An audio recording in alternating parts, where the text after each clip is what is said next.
Hello po sa inyong lahat mga ka-crypto. Ako po si Pinoy Crypto Trader at sa video na ito ay atin pong pag-uusapan ang tungkol dito sa kung gaano kalaki yung binili or inaccumulate ng mga whales. Yan po yung mga malalaking, mga bigating mga investors dito kay XRP. At yan sa loob lamang po ng isang linggo. Kaya ayan, bago po tayo magpatuloy ay nais ko lamang po munang bigyang linaw ang aking disclaimer kung saan ang nilalaman po ng video na ito ay hindi po ito isang financial advice. For education and information purposes lamang po ang layunin nito. Maliban po dito ay nais ko na rin pong magbigay babala na wala pong kahit anumang group chat ang Pinoy Crypto Trader. Yan, data has shown that significant investors, commonly called whales, are accumulating XRP in anticipation of an upcoming XRP bull run. Yan, marami raw pong mga whales na investor. Kapag sinabi po nating mga whales, ay ito po yung mga bigating mga investors. Kung sila ay makapag-invest ay yan, umaabot po ng $1 million yung kanilang mga puhunan dito. Kaya ayan, napansin daw po ng data na mga data sources na nagsidagsaan po yung mga whales at para bumili ng at mag-accumulate ng napakaraming XRP tokens. At ito po ay mukhang isang paghahanda sa paparating na XRP bull run. Ayan, or ang pagsabog ng market price ni XRP. This strategic move coincides with the XRP prolonged stay in the consolidation zone, where it has struggled to demonstrate noteworthy performance compared to other digital assets such as Solana and Cardano. Kasi yan, isa daw po itong strategic move sapagkat kung mapapansin po natin ay yung galaw po ni XRP nitong mga nakalipas na araw, nakalipas na buwan ay nagko-consolidate lamang po siya, nagsa-sideways. Samantalang kung ikukumpara po natin ito sa performance ng ibang mga digital assets na katulad nila Solana at saka Cardano ay umaangat po sila, nagkakaroon po sila ng price surge. Kaya ibig pong sabihin ay malamang baka ang si XRP, yung kanyang price surge ay malamang ay na-delay lamang or nahuhuli lamang siya.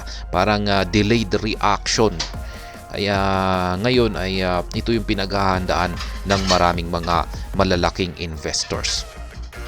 How much XRP tokens whale accumulated this week?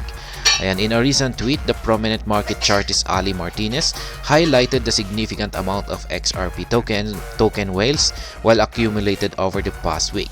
On-chain data from the renowned market intelligence platform Santiment back Martinez update about the XRP whale accumulation. Kaya yan, una pong napansin ito ng isang kilalang chartist or technical analyst na si Ginoong Ali Martinez. At yan, shinare po niya yan nitong nakalipas lamang na linggo. At yan ay sinuportahan naman ng on-chain data na si Santiment.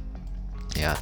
According to the update, XRP whales have purchased approximately 360 million XRP between December 14 and 22. This buying spree amounted to a dollar value of roughly $223 million. Kaya yan, ganyan po katindi or kalaki yung binili ng mga XRP whales noong December 14 hanggang December 22. Umaabot po ito ng 360 million na XRP token na nagkakahalaga po ng $223 million. Notably, these whales are investors typically holding between 10 million XRP to 100 million XRP. Per the chart accompanying Martinez' tweet, this new move to accumulate more XRP has not been observed for the last 3 months. Kaya yan, yung galaw po ito or yung accumulation ng mga XRP whales na ito ay hindi raw po ito naobserbahan nitong nakalipas na 3 mga buwan. Ngayon lamang po yan. Kaya ayan, nandito po yung chart na ipinakita ni Ali Martinez. Yan, nakikita po natin dito yung pagsabog ng accumulation. Yan, yung mga parang square na po yan. Yan po yung nagpapakita sa volume ng binibili ng mga buyers. Yan, bumibili ng mga XRP token.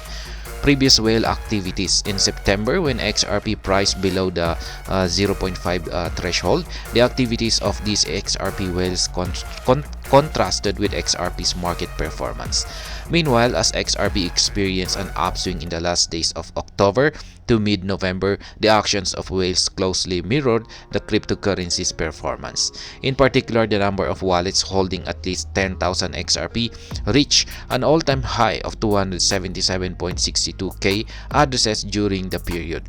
This was amid XRP reclaiming the 0.6 threshold, having lost it back in August.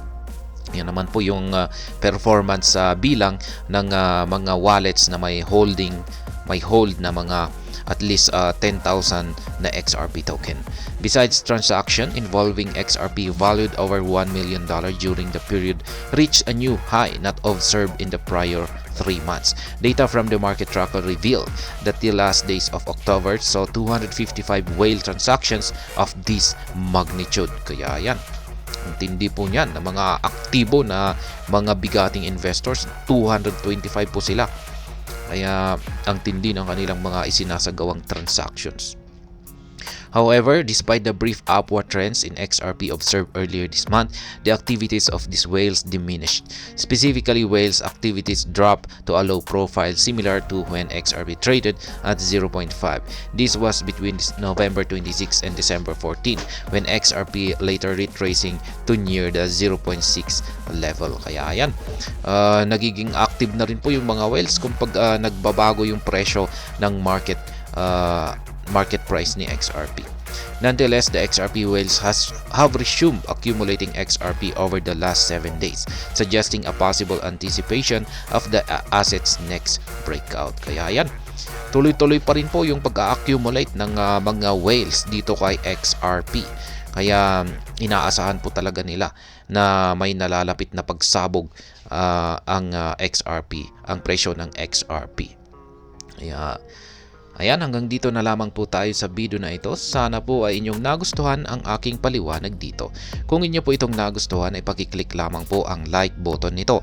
Para naman po sa mga bago lamang dito, kayo po ay aking inaanyayahan para mag-subscribe. Pakiclick na rin po ang bell icon nito dahil ito po ang siya magsisilbing notification nito sa mga bago kong videos na akin pong ina-upload sa aking YouTube channel na ito. Marami pong salamat sa panonood. Ingat po tayo lagi at God bless po sa ating lahat.